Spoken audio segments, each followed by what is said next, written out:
Bíblia, em João capítulo 11, nós estamos numa série chamada Os Encontros de Jesus. A série vai acabar em semanas.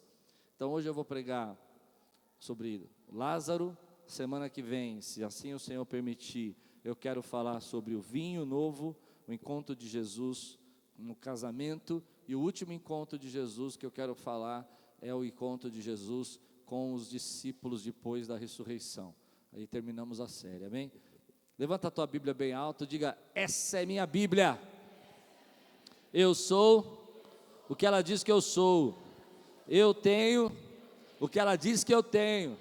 E eu posso o que ela diz que eu posso. Abrirei meu coração. Deixarei a palavra de Deus entrar. E nunca mais serei o mesmo. Amém. João capítulo 11, versículo 1 diz assim: havia um homem chamado Lázaro. Ele era de Betânia, do povoado de Maria e de sua irmã Marta. E aconteceu que Lázaro ficou doente.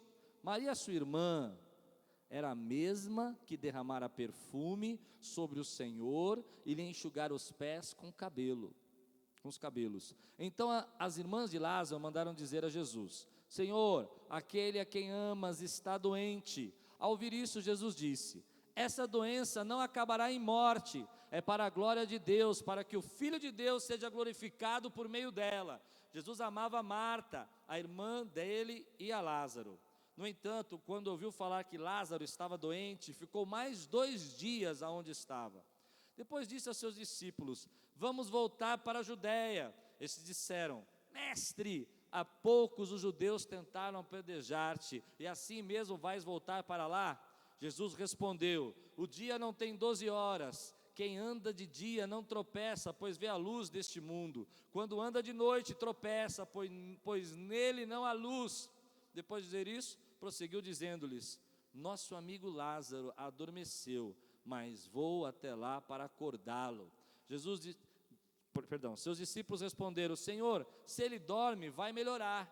Jesus tinha falado de sua morte, mas os seus discípulos pensaram que ele estava falando simplesmente do sono.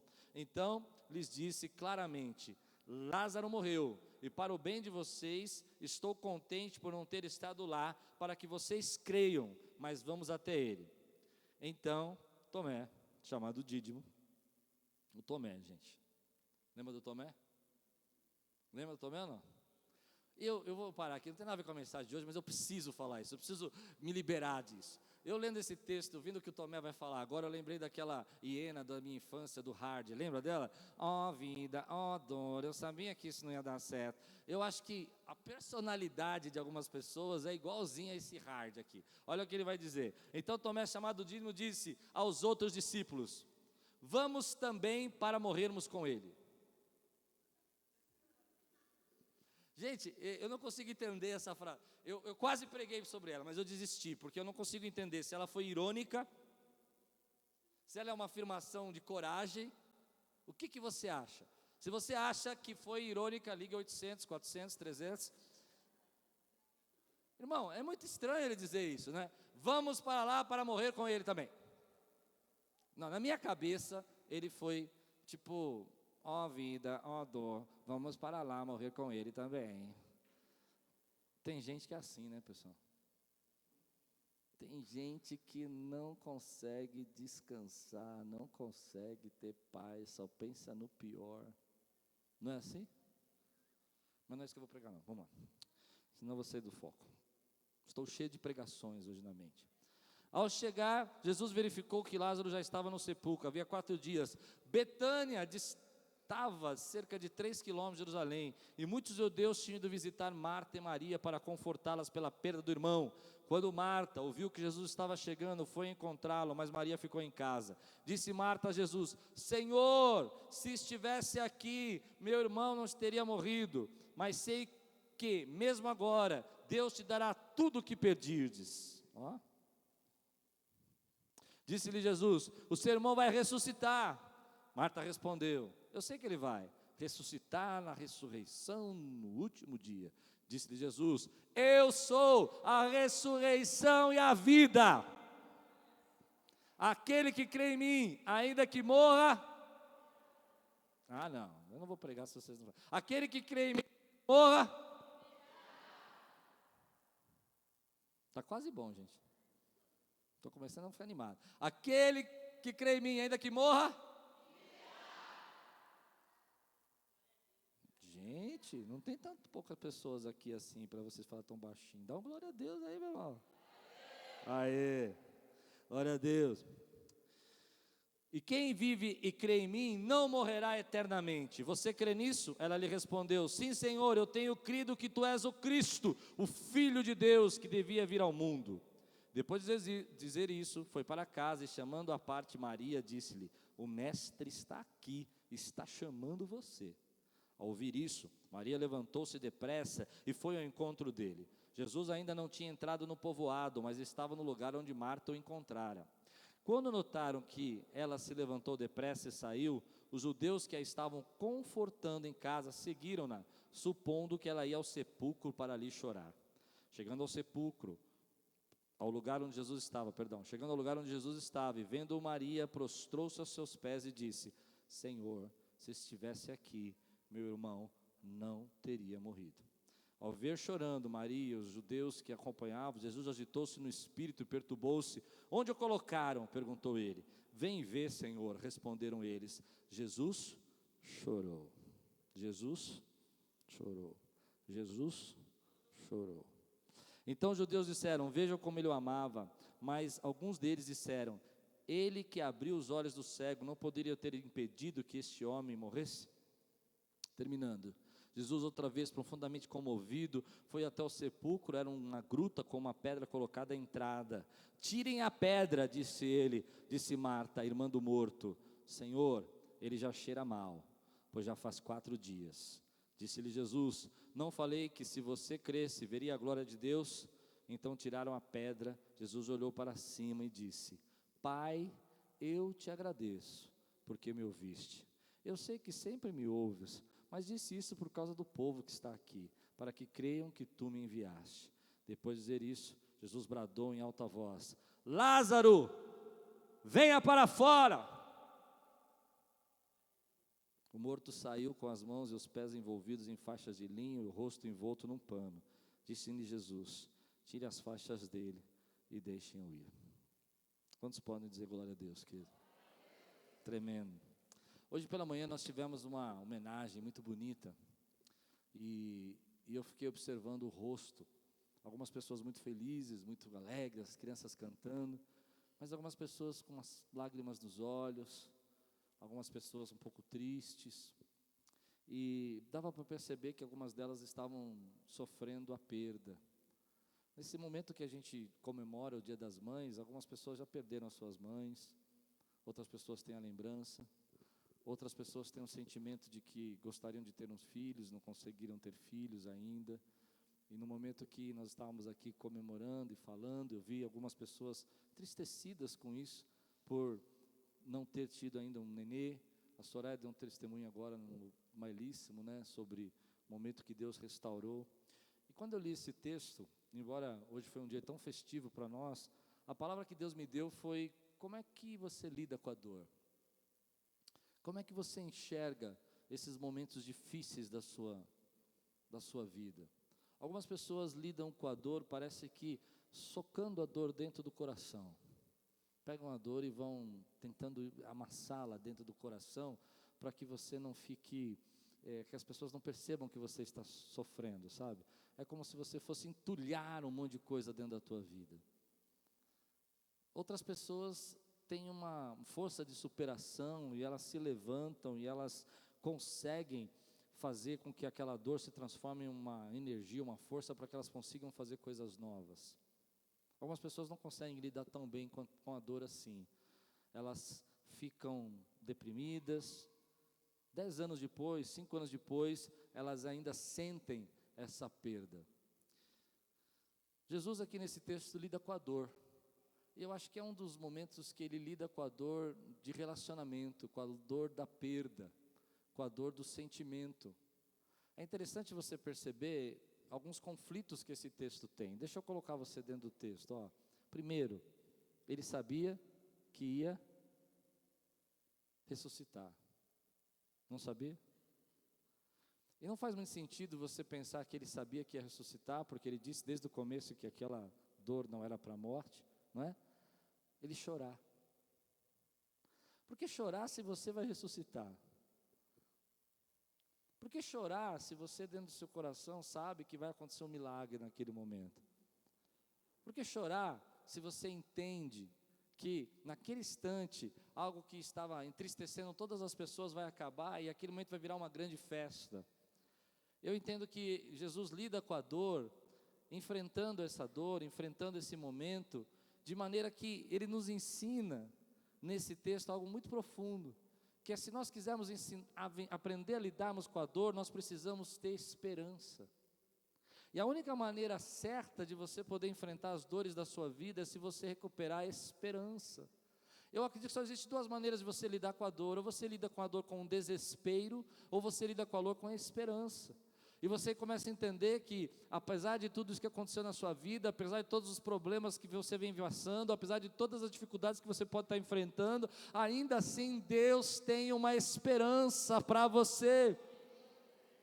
A maneira que eu entendo que eu preciso lidar com a dor é entender que Deus diz para mim: filho, tenha esperança, não perca a esperança. Aliás, eu quero dizer isso para você: nós somos o povo que deveria ter a maior esperança, porque nada, nem a morte, nenhum tipo de principado ou potestade pode te separar do amor de Deus. Não existe, meu irmão, uma situação na tua vida que possa te afastar do propósito de Deus para você. Eu quero que você levante sua mão e diga comigo: eu tenho esperança. Quando eu olho para uma situação da minha vida, eu gosto de pensar assim: Deus tem um propósito, Deus tem uma causa. Tudo coopera para o bem daqueles que amam a Deus. Vamos dizer juntos: tudo coopera para o bem daqueles que amam a Deus. Vamos dizer mais uma vez: tudo coopera. Quantos podem dizer glória a Deus por isso, querido? Eu entendo que algumas pessoas não conseguem lidar com os seus traumas, não conseguem lidar com as suas dores, porque não conseguem entender que Deus tem um propósito. Eu quero que você leia comigo o versículo 4 desse texto de João. Deixa a sua Bíblia aberta, eu vou ler alguns versículos onde eu estou tirando aqui os temas da mensagem de hoje. Versículo 4 diz assim: ao ouvir isso, Jesus disse: esta doença não acabará em morte, é para a glória de Deus, para que o Filho de Deus seja glorificado por meio dela. Deixa eu dizer uma coisa para você, eu vou direto no meu assunto hoje. Você comeu muito, você brincou muito, então eu quero ser direto. Algumas coisas que você está passando na sua vida, alguns problemas que você está enfrentando, querido, é para a glória de Deus, é para que Deus se manifeste na sua glória, na sua vida. Ponha algo na sua cabeça: isso que você está passando é um jeito de Deus demonstrar o poder dEle, a glória dEle e as promessas dEle na sua vida. Se você crê, diga glória a Deus. Às vezes nós não entendemos isso.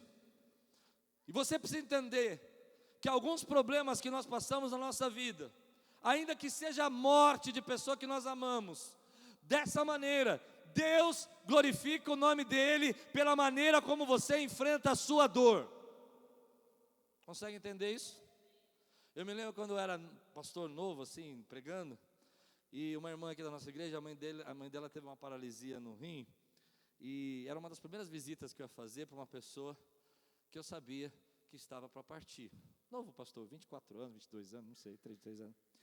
E eu fiquei preocupado, porque eu tinha acabado de sair do seminário. Escute, você vai entender. O que eu ia falar para aquela mulher? Eu sabia que eu tinha que trazer, achava, né? Que eu tinha que trazer uma palavra poderosa, uma mensagem: eis que te digo, minha serva, não é assim?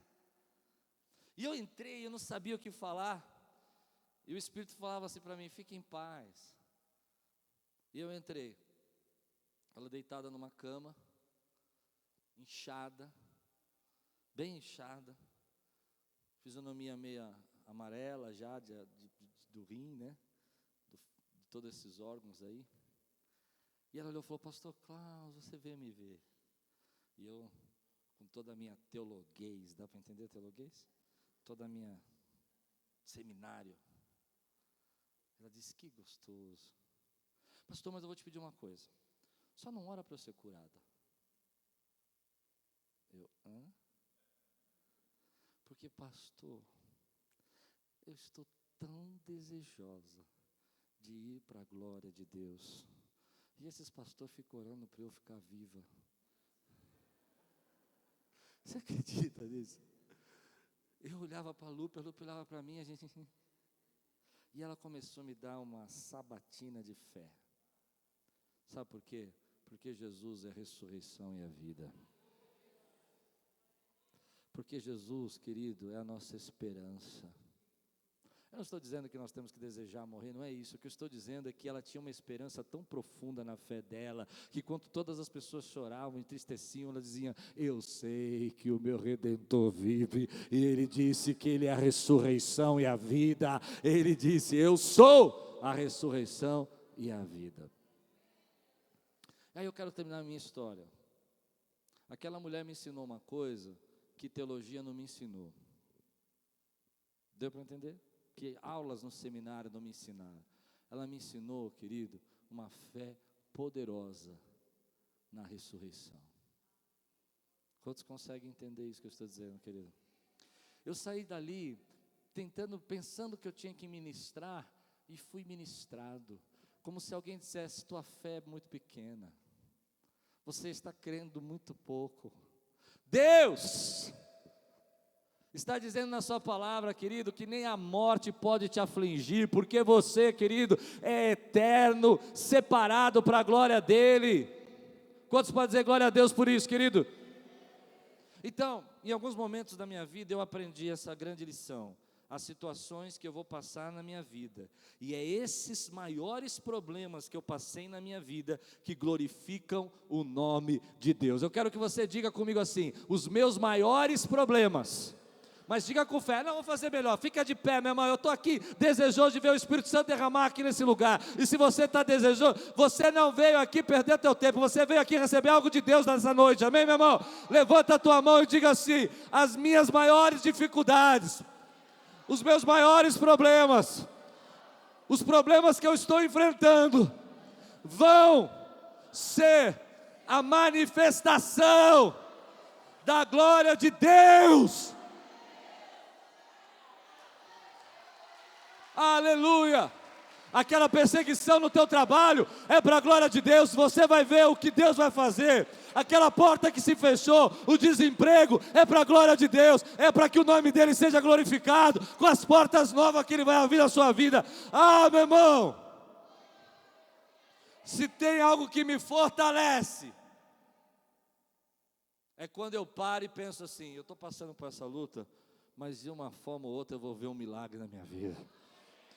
Quantos têm aqui certeza que vão viver um milagre na sua vida? É para a glória de Deus.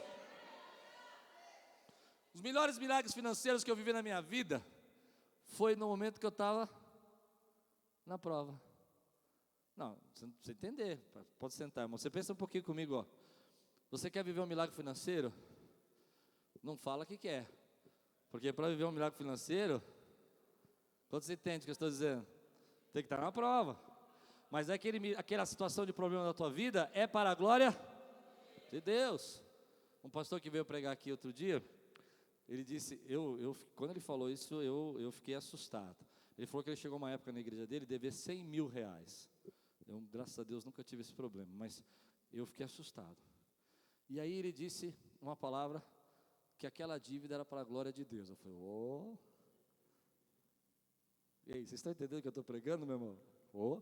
Bom, eu vou contar o testemunho que ele me contou, amém? O que ele me falou em particular, eu vou contar para vocês. Ele disse que ele já contou na igreja várias vezes, que naquela época, não sabia mais o que fazer, uma dívida de 100 mil reais, e Deus falou que ia mandar um corvo alimentar ele, como alimentou Elias.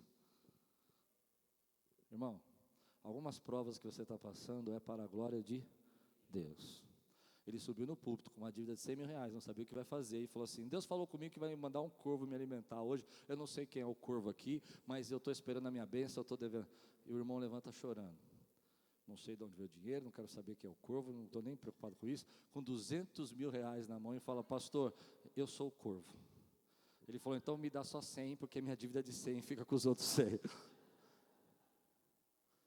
Como é que ele viveu esse testemunho? Prova. O seu problema é para a glória de Deus, querido. A sua luta com a enfermidade é para a glória de Deus. Ontem nós tivemos um testemunho aqui poderoso. Os irmãos jovens, o tema era por que eu? E nós abrimos o microfone. Por que você passa por essa luta? Por que você passa por esse problema? E uma irmã levantou, ela não está aqui hoje, eu vou contar o testemunho dela. Ela levantou e disse assim, bom, eu tenho um porquê eu. Com 33 anos de idade eu tive um câncer no intestino. Não foi? E por que eu? Por que eu com 33 anos de idade? Enquanto eu estava com câncer no intestino, eu comecei a perguntar a Deus, mas por que eu? E Deus falou para mim, porque o teu milagre é para a minha glória. Eu tenho 35 e fui curada do câncer. Há duas maneiras de você enfrentar a sua dor, com esperança ou com desespero. Mas e se não der certo, pastor? Não tem como não dar certo, porque você vive para sempre para a glória de Deus. A morte não é o seu fim. Nunca tem como dar errado. Dá para entender isso? Quantos podem dizer amém, querido? Uma outra jovem levantou e contou um outro testemunho. Ontem também. Eu fiquei só ouvindo os testemunhos. Com uma grave doença emocional. E ela disse, olha, eu fui internada em hospitais psiquiátricos. E no meio desses hospitais psiquiátricos, eu perguntei para Deus, por que eu? Além de eu ter um problema emocional, eu tive um problema de coração, tive que fazer uma cirurgia, fiquei 8 horas. Por que eu? Mas um dia eu estava lá na clínica, e um jovem desapareceu. Segura se você aguentar essa, que essa é forte. E lá na clínica, o Espírito Santo falou para mim, eu te coloquei aqui para testemunhar o meu nome. Você está aqui para a minha glória. Você aguenta? Forte demais, irmão. É forte, irmão. Fala o que você quiser. Às vezes nós não percebemos que algumas situações que nós vivemos na nossa vida, Deus está se manifestando através dela, está ensinando através dela, está fazendo você crescer através dela. Isso é para a glória dele. Eu tenho alguns momentos da minha vida que eu enxergo depois. Na hora você nunca enxerga que aquela dor é para a glória de Deus. Mas hoje eu enxergo realmente que uma das grandes bênçãos, Deus odeia o divórcio. Deus odeia o divórcio, você sabe disso, eu não vou falar sobre isso. Mas uma das grandes bênçãos da minha vida foi a separação dos meus pais. Se meus pais vivessem juntos, com a doença da minha mãe e as crises do meu pai, talvez eu não estivesse vivo.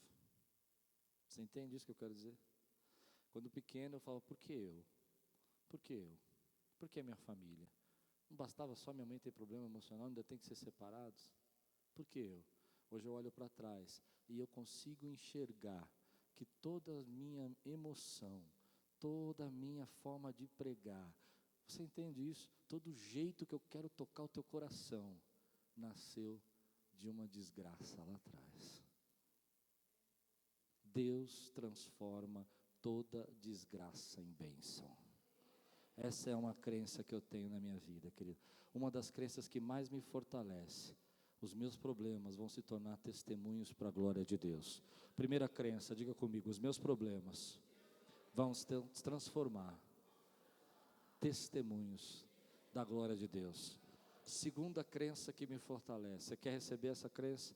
Toda desgraça se transformará em bênção, porque tudo coopera para o bem daqueles que amam a Deus. Quantos podem aplaudir o Senhor por isso, querido? Aleluia!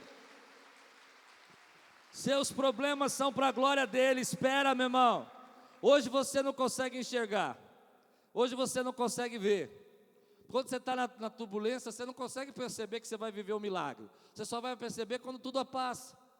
Tudo passa. Você crê nisso?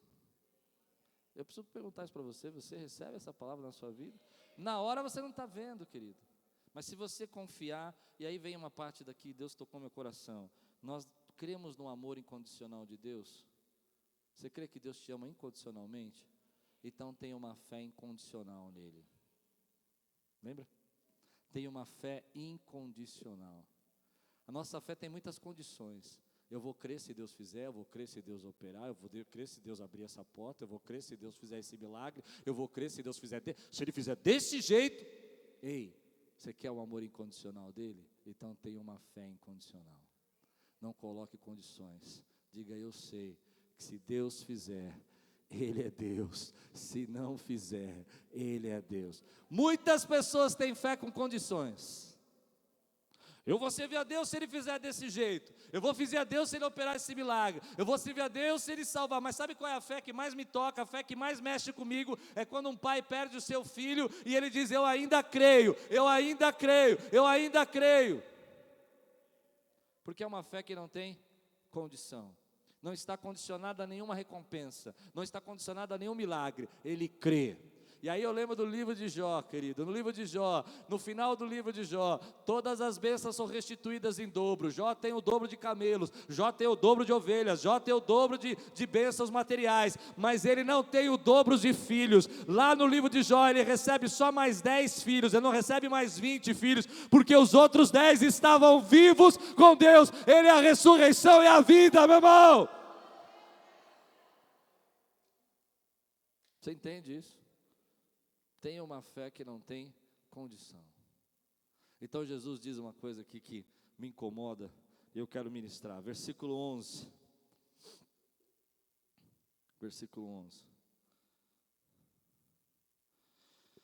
Depois de dizer isso, prosseguiu dizendo-lhes, nosso amigo Lázaro adormeceu, mas vou até lá para acordá-lo. Querido, essa noite eu quero acordar você. Eu quero acordar você pelo amor que Deus tem na sua vida. Eu quero acordar você pelos milagres que Deus tem feito. Eu quero acordar você que a sua dor não é o seu fim. Eu quero acordar você para dizer que Deus tem soluções e que a glória dele se manifesta. É interessante esse texto porque primeiro Jesus diz que essa doença não é para a morte e Lázaro morre. Não é para a morte, mas Lázaro morre. O que Jesus está dizendo aqui agora é que ele está dormindo e que ele vai acordar. Os discípulos não vão entender isso. Eles vão dizer assim, mas se dorme ele fica bem. Nós temos uma ideia de que se a pessoa está dormindo, ela está bem. Mas existem sonos que são abençoados e sonos que não são abençoados. O sono, querido, que é abençoado é o sono do descanso. Mas o sono que não é abençoado é o sono da apatia, é o sono do desespero, da tristeza, é o sono de quem fica ali de depressão. Aquele sono não é abençoado, querido. Aquele sono da depressão não é um sono abençoado. E Deus está dizendo assim, eu vou até lá para acordá-lo. Essa noite, meu irmão, eu creio que Deus tem uma palavra para a tua vida e a palavra é essa. Deus está acordando, meu irmão, e Deus precisa acordar as nossas vidas, precisa acordar a igreja dele, meu irmão. Às vezes nós entramos num sono, e Ele está dizendo, eu estou indo aí para te acordar. Ei, povo de Deus, Deus está vindo nesse lugar para nos acordar, para as urgências dEle, para os propósitos dEle. Mas é interessante, eu posso falar isso porque eu tenho essa experiência. A igreja às vezes dorme. Eu tenho uma parte do ministério da minha vida que eu não gosto, vou compartilhar com você. Nos primeiros 2 anos da igreja, a igreja crescia, era uma bênção, e nós entramos num limbo, um sono. Dos 2 aos 6, nós dormíamos, lenta e formosamente. Era a bela adormecida, a igreja bela adormecida. A gente dorme, dá para entender isso que eu estou dizendo?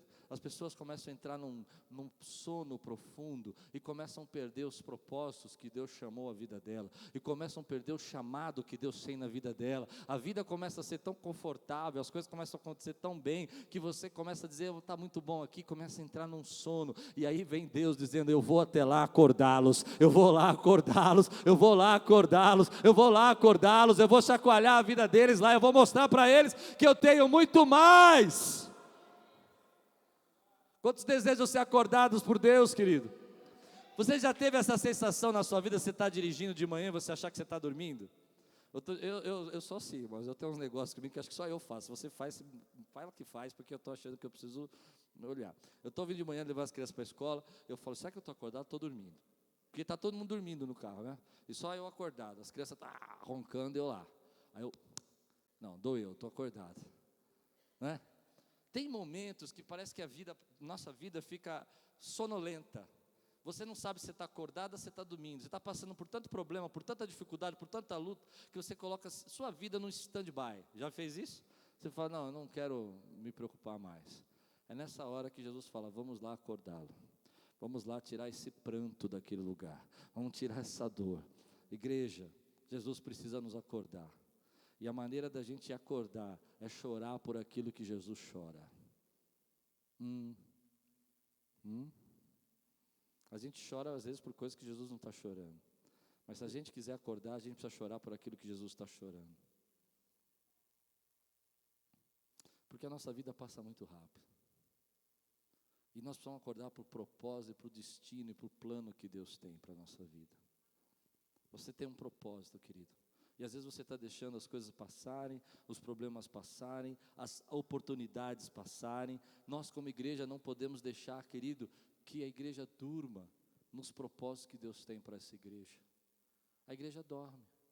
Eu me lembro do texto que eu preguei aqui há pouco tempo atrás. Jesus no Getsemane, e ele orando, e os discípulos dormindo. À beira do momento mais importante da história da humanidade, os discípulos dormiam. Deixa o Espírito Santo acordar você.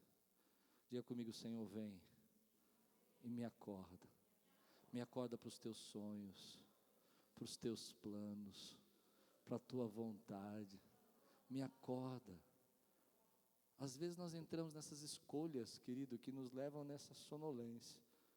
E eu vou fazer uma brincadeira com a Bela adormecida. Olhando para a maçã, mordendo a maçã, dormimos. A maçã às vezes é o seu desejo, seus planos. Essa Branca de Neve, tudo bem, dormiu também, tudo dorme. Verdade, tudo dorme. A Bela adormecida coloca o dedo no tear, né? Verdade. Mas vamos juntar as duas princesas aqui. Vai virar o culto da princesa. Mas não é interessante que a gente possa fazer uma relação entre Eva comendo a maçã e a Branca de Neve mordendo a maçã como desejos? Desejos que estão fazendo você adormecer, desejos que estão tirando você do propósito de Deus para a sua vida.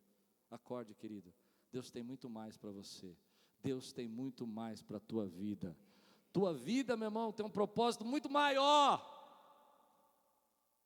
Quantos creem que Deus tem um propósito maior para a sua vida, querido? E sabe o que eu acho lindo aqui na Quírios, e a gente precisa acordar, é que Deus está dizendo assim, ei, está aí os propósitos.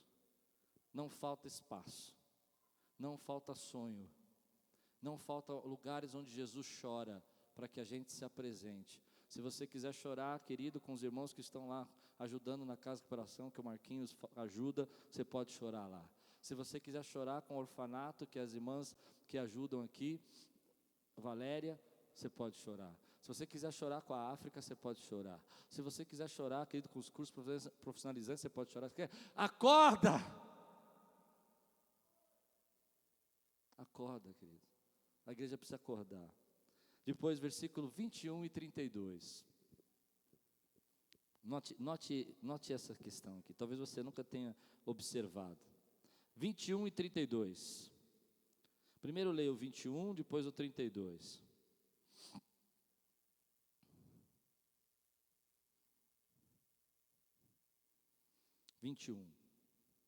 Disse Marta a Jesus: Senhor, se estivesse aqui, meu irmão não teria morrido. Aí Marta ouve Jesus fala que isso é sua vida, manda chamar Maria, Maria é chamada, versículo 32. Amém? Chegando ao lugar onde Jesus estava, e vendo Maria, prostrou-se aos seus pés e disse: Senhor, se estivesse aqui, meu irmão não teria morrido. A mesma pergunta duas vezes. Duas mulheres, duas irmãs, chegam até Jesus e dão a mesma pergunta para ele. Ele dá duas respostas diferentes. A primeira, ele responde como Deus, porque só Deus pode dizer isso: seu irmão vai ressuscitar.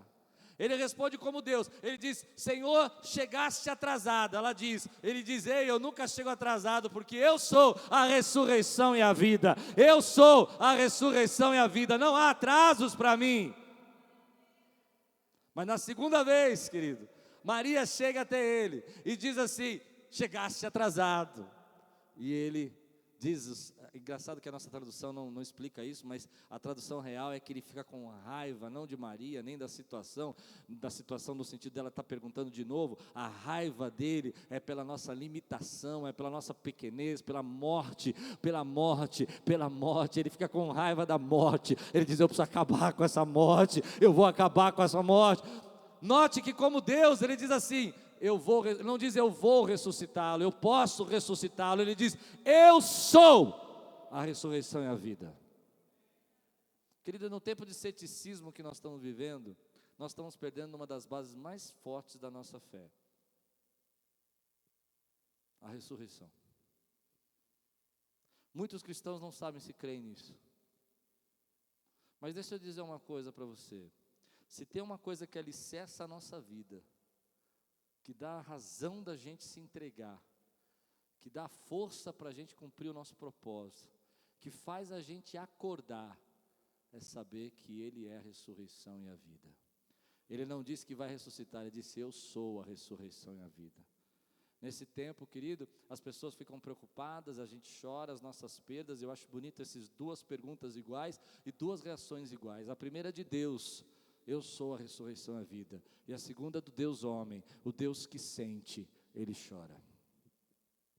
Mas presta atenção, Kierkegaard falou isso: se Ele fosse apenas alguém que ressuscita mortos, que vantagem nós teríamos? Porque voltaríamos a morrer. Mas eu preciso entender isso. Tão forte isso. Ele não apenas ressuscita mortos, Ele é a ressurreição e a vida. Porque não faz muito sentido eu ressuscitar uma pessoa, a não ser que viver mais tempo, ter mais comunhão, ter mais amizade. Mas isso não resolve o nosso problema, porque você sabe que daqui 10, 15, ou 30, ou 50 anos vai morrer de novo. Mas se Ele é a ressurreição e a vida, meu irmão, descansa nele, querido. Entrega nele. Ele não diz: eu vou ressuscitar porque eu posso. Ele diz: eu sou a ressurreição e a vida.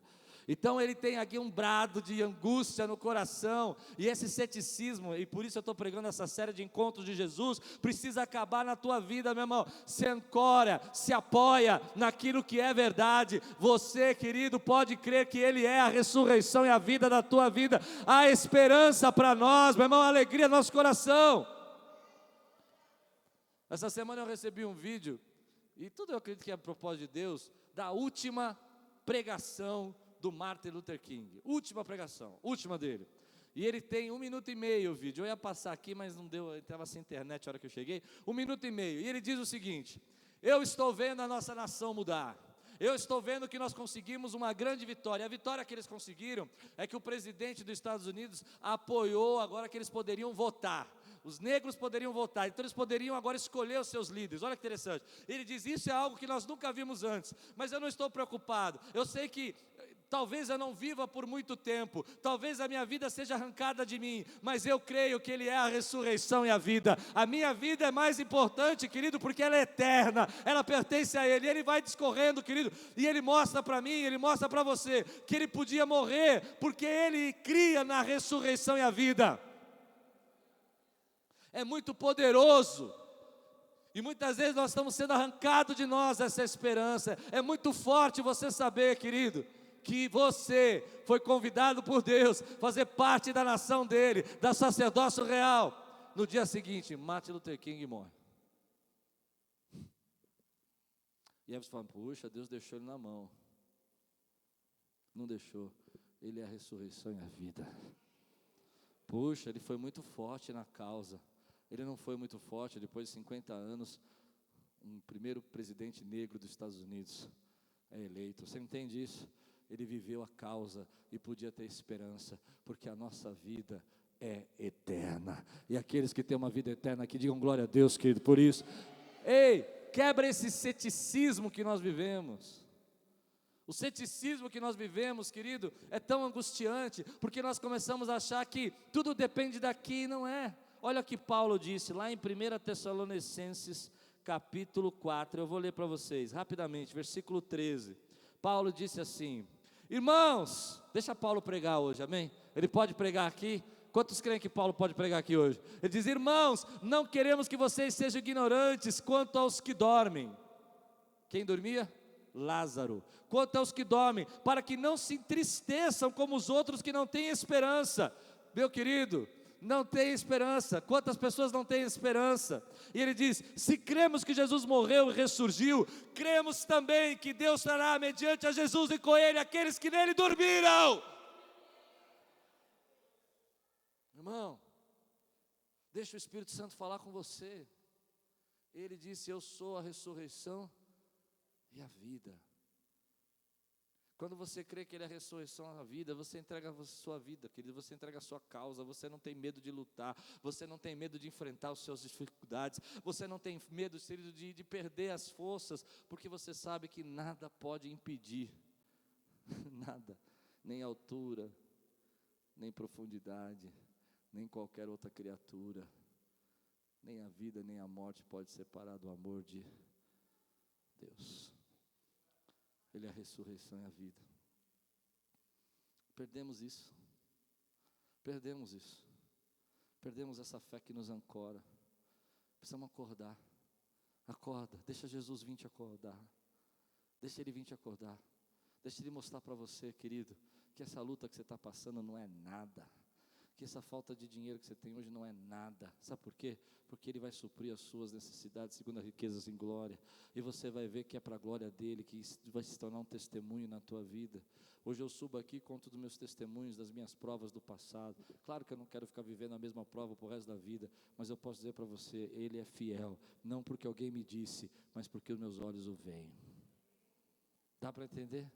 Irmão, Jesus então vai lá e diz para Lázaro: Lázaro, sai para fora.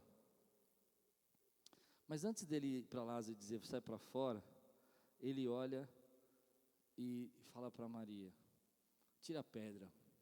E Maria dá uma resposta para ele, que eu quero terminar com essa parte. Ela diz: Senhor, já é de 4 dias e cheira mal. Você precisa entender o que quer dizer 4 dias. Acho que a maioria aqui sabe, então eu vou falar bem rapidinho, tá? Todo mundo sabe o que é 4 dias? 4 dias é porque o judeu acreditava que o espírito da pessoa ficava por ali nos 3 primeiros dias da morte. E só no quarto ele subiria. Então, até o 3º dia alguma coisa poderia acontecer. Mas no quarto o espírito já foi. Então não tem o que fazer. Então está dizendo, já é de 4 dias. E aqui vem uma palavra poderosa para a minha vida. As situações da nossa vida que são para a glória de Deus, que precisam chegar no 4º dia.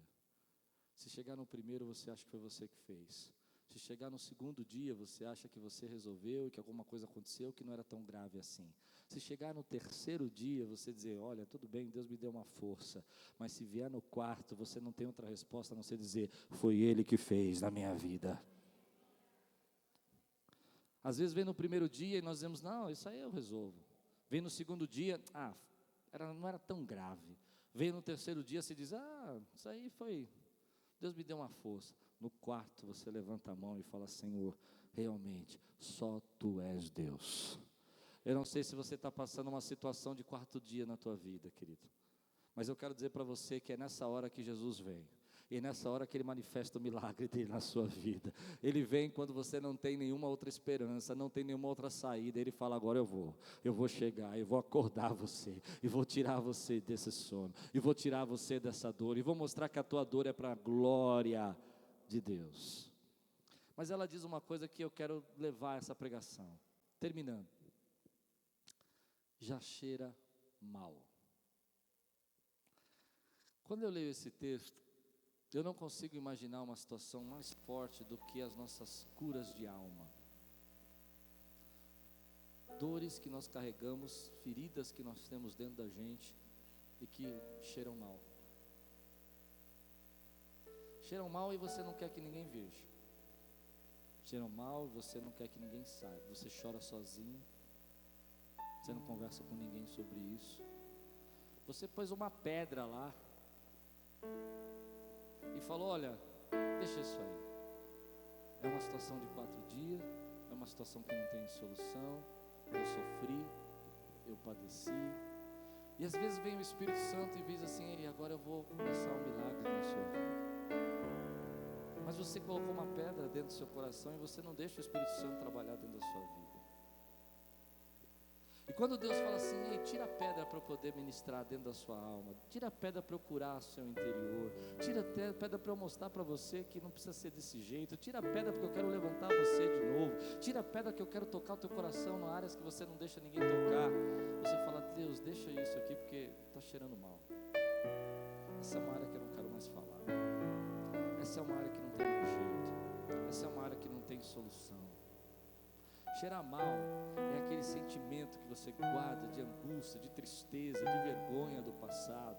Cheirar mal é aquela vez que você sofreu um abuso, você sofreu uma violência. Cheirar mal é quando você sofreu uma rejeição, uma vergonha, e você não quer que ninguém fique sabendo, e você põe uma pedra dentro dela. Mas é cultos como esse que o Espírito Santo se manifesta, querido. É cultos quando tem poucas pessoas, é que Ele quer trazer uma cura de alma. Ele não pode curar todas as pessoas, porque não tem muitas pessoas aqui. As pessoas não vão deixar isso acontecer, os movimentos são outros, a unção são os outros. Mas se hoje deixou Deus trazer você até aqui, é porque Ele está dizendo: tire a pedra, deixa Ele curar o seu coração. Tire a pedra, deixa Ele restaurar a tua vida. Não importa se cheira mal, não importa se as pessoas vão ter vergonha, não importa se as pessoas vão julgar você, querido, não importa se é de 4 dias. Hoje é o dia, querido, de você ver a ressurreição e a vida dentro de você. É o dia de você dizer: Senhor, olha, eu tenho me sentido fracassado, eu tenho me sentido derrotado, eu não quero que as pessoas percebam como eu estou sofrendo, eu não quero que as pessoas vejam os meus medos, os medos que eu estou passando, as dores que eu estou passando, os problemas que eu estou enfrentando. E Deus diz para você: tira a pedra agora. E você diz: não, Deus, eu não quero que as pessoas vejam o que eu estou sentindo, porque cheira mal. Não importa, Ele é a ressurreição e a vida. Deixa a voz dEle bradar dentro do teu coração, deixa a voz dEle bradar dentro da tua alma. Deixa a voz dEle entrar dentro de você e arrancar da tua vida essa dor. Mas geralmente nos nossos sentimentos a gente gosta de colocar pedras. Eu sei o que é isso.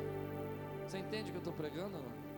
Você põe uma pedra dentro do seu sentimento ali, você fala: não, deixa isso para lá, não vou pensar mais nisso. Soca a dor, põe a dor dentro do coração e fica socando ela dentro da alma, e diz assim: deixa lá amassada. Mas nessa noite, querido, Deus vai curar a sua alma, Deus vai curar você internamente. Deus tem cura para a tua vida interna. Não importa se é de 4 dias, não importa se já aconteceu 4 vezes na sua vida, não importa se você passou isso por tantas vezes, não importa se demorou tanto. Há um dia que Deus diz: agora basta, agora chega, Lázaro, sai para fora. E é nessa hora, meu irmão, quantos creem aqui, pode dizer amém por isso? É nessa hora que você vê aquela cura chegando na tua vida. É nessa hora que você vê a sua identidade sendo restaurada. Porque às vezes nós definimos a nossa identidade pelas dores do passado. Mas eu quero te ensinar uma coisa: define a sua identidade pelo propósito de Deus do futuro. Não defina a sua identidade pelo passado, define a sua identidade pelo seu futuro. Eu não defino a minha identidade pelo lugar onde eu nasci, pela fome que eu passei, pelas doenças que eu enfrentei, pelas violências que eu tive que carregar. Eu defino a minha identidade pelo meu futuro. Sacerdócio real, nação santa, povo escolhido. Essa é a minha identidade. Tira a pedra, querido. Às vezes tirar a pedra é você dizer a verdade. É você chorar na presença de Deus e falar: Senhor, tem coisas que eu nunca disse, mas eu quero dizer. Eu tenho medo. Eu passei por esse abuso. Eu sofri essa violência, eu estou com medo dessa situação na minha família, mas hoje, o Senhor é a ressurreição e a vida, e não importa se está no 4º dia ou se cheira mal, tudo pode o Senhor, basta uma ordem sua. Ele pode apagar o teu passado, Ele pode fazer você esquecer o seu passado, sabia disso? Ele pode voltar lá, porque Deus é atemporal, Ele não tem tempo. E Ele pode ir lá no teu passado hoje, e toda aquela angústia e dor que você vivenciou, arrancar da tua vida, porque Ele é poderoso para fazer. Quantos creem no que eu estou dizendo aqui, querido? Ele não tem tempo, meu irmão. A eternidade não é uma continuação de horas e minutos. A eternidade é soberana, ela olha o passado e o futuro no mesmo momento, e Ele volta lá no teu passado e diz: hoje eu troco a tua identidade. verdade, eu mudo a tua memória, eu apago as suas lembranças, eu restauro a sua alma, eu tiro de você tudo isso que está cheirando mal. Mas nós temos que deixar, meu querido, nós temos que deixar Ele entrar. Quantas vezes eu vejo isso, o Espírito Santo me pega, querido, e Ele começa a me lembrar de coisas que aconteceram na minha vida. Eu sei que isso é estranho, mas que aconteceram quando eu tinha 5, 7, 10 anos, e eu falo: Deus, por que essa memória veio? O Espírito fala: porque hoje eu vou trazer uma cura diferente na tua vida.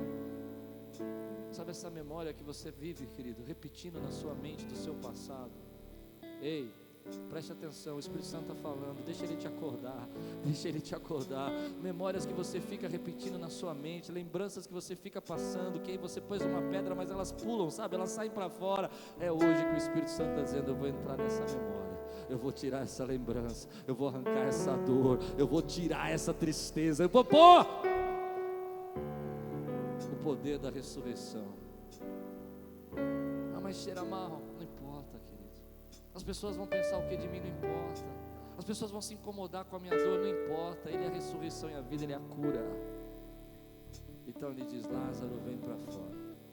Primeira parte da cura, querido, é deixar tirar a pedra, é falar sobre isso, é deixar o Espírito Santo entrar, é dizer: Deus, eu fiquei chateado, o Senhor não podia deixar acontecer isso na minha vida. Eu era uma boa menina, o Senhor fez isso, o Senhor deixou. Fala, querido, tira a pedra. Ah, mas isso cheira mal, pastor, porque as pessoas não importam. Você entende o que eu estou pregando, querido? É dizer: Deus, pesou, foi pesado, eu passei por isso e foi pesado, eu não queria ter passado, mas eu vou dizer: Senhor, eu não quero mais viver essa dor. Então Deus dá um brado e diz: Lázaro, vem para fora. E Lázaro vem atado, amordaçado, amarrado. Sabe por quê? Porque esse é o segundo processo da sua cura. O primeiro processo é você abrir o coração e falar o que você está sentindo, é você deixar as pessoas perceberem, tratarem você, a alma e o espírito. Amém, querido? O segundo é você perceber que algumas coisas vão ser um processo, onde Deus vai dizer: agora desata isso, tira isso da tua vida. Você tira a pedra, a cura, mas você começa agora a ter que aprender um novo tipo de caminhar, um novo tipo de andar. Tem que tirar aquilo que te atou durante tantos anos, a sua timidez, a sua vergonha, o seu medo, as suas preocupações, a sua ansiedade. Você vai precisar desatar isso, querido, mas eu creio que o Espírito Santo está dizendo: ei, desatem, desatem, desatem, desatem, desatem, desatem, porque a cura já chegou, desatem, porque a ressurreição já chegou. Mude aquilo que Deus quer mudar na tua vida. Eu quero que vocês fechem os olhos agora, todos nós aqui.